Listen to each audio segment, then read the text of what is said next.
Pwede bang malaman kung ano sinabi sa'yo ni former President Duterte? He just explained why Iglesia ni Cristo yung hinanap niyang officer. So that's why hinanap mo si Colonel Leonardo? In-explain niya sa akin why Iglesia ni Cristo po yung pinahanap. Bakit daw, Mr. Speaker? Mr. Chair. Your Honor, ang sabi niya is mapagkakatiwalaan sa pera ang Iglesia ni Cristo. Kay Colonel Garma. Yan. Kumusta na po kayo, Colonel Garma? From the last committee hearing po, talagang very emotional kayo. Tama po ba? Yes, Your Honor. So ngayon po, kumusta na po si Colonel Garma? I feel better, Okay. Mr. Chair. Nakapagpa-medical na kayo, Mr. Chair? Colonel Garma? Hindi pa po, ma'am. Hindi pa? Maybe within this week, Mr. Chair. Your Honor. Okay. So, nasa detention ka pa rin, di ba? Yes, Your Honor. Dito kasi sa, dito sa yung affidavit, yung supplemental affidavit mo, bakit ka nag-supplemental affidavit po? That is a more detailed experience ko po sa Davao City po, Mr. Chair, which is hindi ko po na-explain sa first affidavit po. Okay. So, ang sentro kasi ng affidavit mo, yung first affidavit mo, Mr. Chair, ay yung tungkol doon sa reward system at yung pagbubuo ng something like task force or team, no? To start yung tinatawag na war on drugs on a national scale using the Davao model. So yun yung pinakabuod at ipinakita mo dito through a flow chart kung paano yung flow ng nung reward system. Tama po? Yes, Your Honor. Ayan. Doon sa affidavit mo, dito ngayon sa affidavit mo, naging familiar ka ng, alam mo na ngayon yung Davao Death Squad. Kasi nandito sa number 5, I became aware of the so-called Davao Death Squad through various sources during my assignment in Davao. It was a common knowledge among officers that all station commanders had special teams designated for special operations.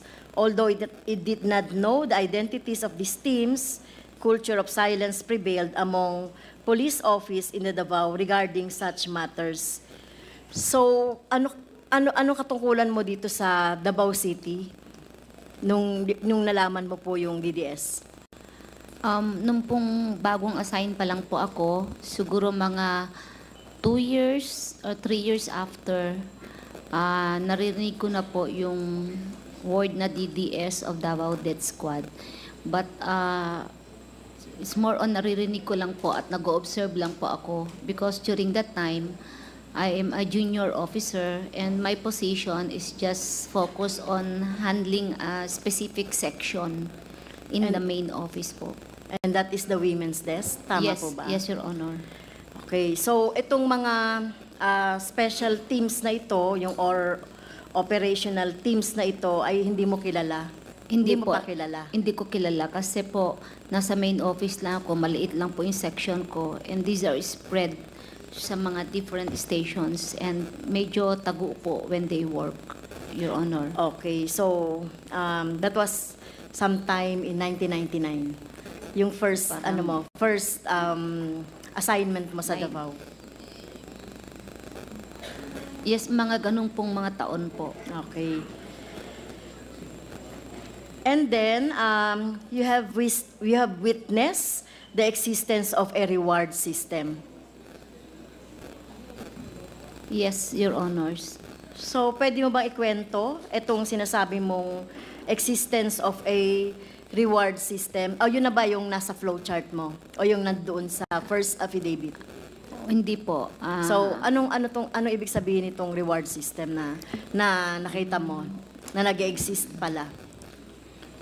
Yan po yung result ng isang police operation where the suspect ay napatay o namatay, either self-defense or hindi, or it is a result po ng hindi po siya legitimate operation pero po may namatay.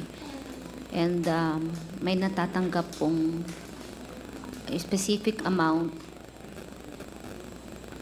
So, mismo doon- na-neutralize po.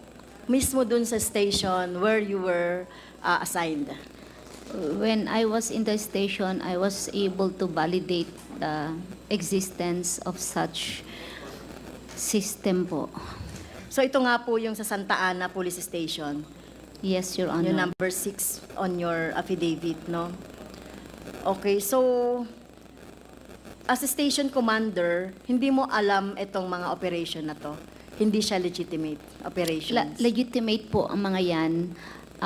Yun nga po, pag na-neutralize po, meron pong 20,000 kang matatanggap. Pero kung nahuli mo, siguro kung hindi po kami na-engage at nahuli namin po siya, wala po. It's just refund of the operational expense po. Okay. So, 20,000. So, meaning parang street, ano lang to, no? Drug personality.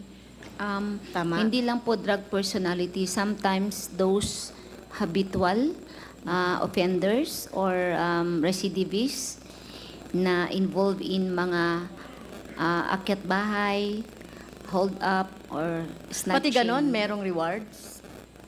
Pag kasama ba sa rewards yung mga napapatay, naakyat bahay? Opo, Your Honor. Okay. So, parang naano rin ako doon, ano? Pati yung mga ganong petty. Your Honor, those Pati yung mga identified- petty crime na ganon, akyat bahay, theft, Your Honor, it appears to be petty, but these are habitual habitual. and recidivist po. Okay, pero siyempre 'di ba sa terms of engagement, sana wala namang pinapatay, hinuhuli at pinapanagot sa justisya. Yes, Your Honor. Okay. So, as a commander, station commander, alam mo tong nangyayaring ito na legitimate operation, may napapatay. Meron bang na-inquest or na-demanda ng mga police involved doon sa pagkamatay ng mga suspects? Wala akong maalala, Your Honor. Why? 'Di ba as a station commander, 'di ba dapat accountable ka or what you have the obligation na since may namatay, whether it is ay talamak na akyat bahay or whatever yung kaso, 'di ba dapat pag may namamatay may inquest or merong investigation? Yes, Your Honor, supposed to be if there is a discharge of firearms or death of the suspect, the IAS is mandated under Republic Act 8551 to conduct a automatic investigation. Did you not recommended any investigation to the IAS? I cannot because it is my unit who is involved. Supposed to be, it is a automatic duty of the IAS as mandated in RA 8551. Basta po may discharge of firearm, may death, or meron pong violation of human rights like seriously injured yung suspect. There's no need for a memo requesting the IAS to investigate. Under the law po, it is automatic. So it is automatic that the IAS would investigate. Yes, Your Honor. Pero as a commander, station commander, you have the duty to recommend, sabihin sa IAS na itong mga pulis na ito, nakapatay ng suspect, you have to investigate. Hindi po ganun how it works. We are just required to submit IR and the complete folder, and the crime scene is always processed by SOCO for para kung may investigation, the crime scene is preserved and all evidence po ay ma-preserve. Well, hindi naman ganun yung nangyayari, no? So, yun dapat na, kaya nga tayo nagkakaroon ng investigation in aid of legislation dito, no? Para mabago yung ganung sitwasyon. Kasi nasabi natin, any operations of the police, kung may namatay, whether police yan or suspect, dapat ay may investigation, automatic, at the least, recommended by the station commander. But anyway, Mr. Chair, in number 7, while you are in the station or as a station commander of Sasa Police Station, naka-receive ka ng call from Police Lieutenant Colonel Padua. Then, the intelligence officer of Bato de la Rosa, who was the city director of Davao at that time. Ano tong call na to? Can you describe? Ano po ito? The call pertains to, he informed me that there will be a entrapment operation which will be conducted in my area of responsibility, particularly in Malagamot, Barangay Malagamot, Your Honor.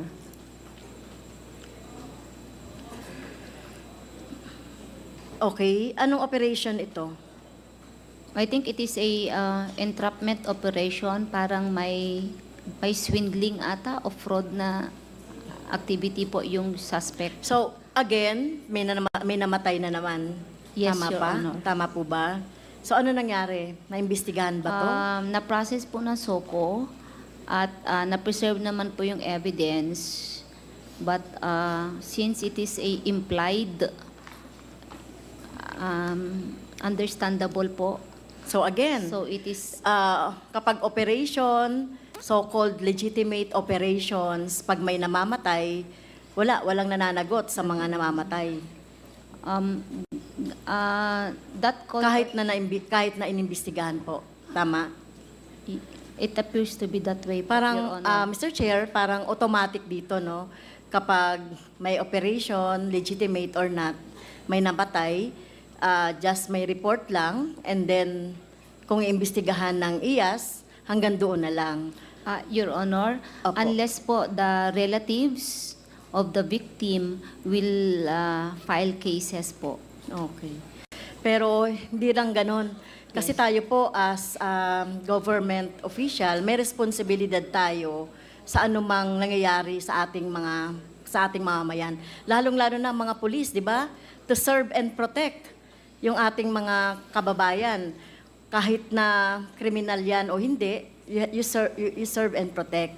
And to give justice, di ba? Or kung nagkaroon ng excessive force or whatever, di ba? So, so tingin mo merong mali doon sa sistema, sa police as regards to that? Yes, Your Honor. Na kailangan natin baguhin yung ano, no? It is true, Your Honor. Okay. Ito po bang Police Lieutenant Colonel Padua nasa service pa rin? Yes, Your Honor. Okay. So ito rin meron din dito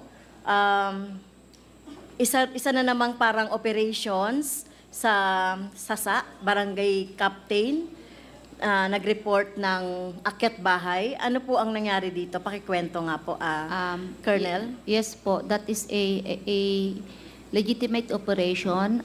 The barangay captain was also there during the operation, and meron din pong media who was also present, and there was an actual engagement. Buhay po yung isang suspect dyan, pero pagdating po sa hospital, mga siguro 5 to 10 minutes after namatay din. And then may isa po na nakatakbo, pero may sugat po. And nagkaroon po yan ng reward when the suspect eventually died in the hospital po. So sinasabi mo dito nakatanggap ka ng 20,000 na reward? Yes po. Okay. So ito na yung sinasabi nating reward, no?